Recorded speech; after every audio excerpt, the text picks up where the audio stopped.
Once you've got the knot tied on one end, the floss is waxed, and you put extra wax on the end and sort of pinched as tight as you can and pull it off the edge. Next comes threading the needle. Now I'm using a larger eyed needle than you will, but I did this so you could see what I'm doing because needles are small.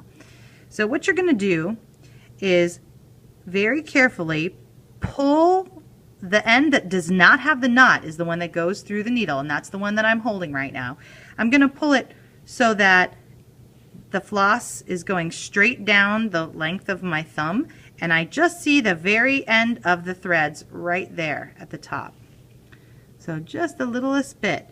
Then I'm going to take the eye of the needle and I'm going to place it right over top of it, and I'm going to wiggle that eye of the needle back and forth until I start to see a little bit of that thread, or the floss, sorry, coming through the eye of the needle. Once that happens, I'm going to pinch my fingers together and hold it. So I'm trying to hold on to that floss and pull down the needle.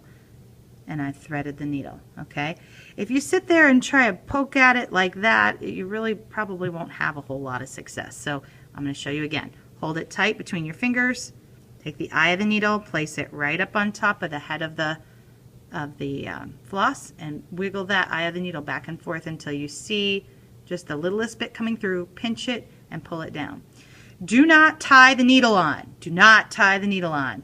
All you have to do is leave a little tail, so you pull about 4 or 5 inches through the needle and leave that little tail hanging over. When you actually sew, I like to take my fingers and pull it along this edge. The wax is sort of sticky and it will stick those two together so it won't pull out. When you're sewing, you want to make sure that you're holding the needle by the eye of the needle, so you actually have the thread and the eye of the needle in your fingers.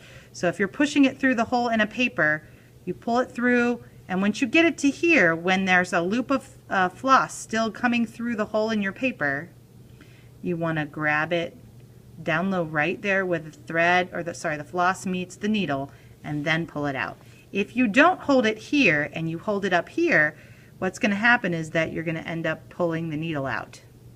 So, and then you'll have to rethread it again a million times. It'll fall out. So make sure that you're always holding the eye of the needle.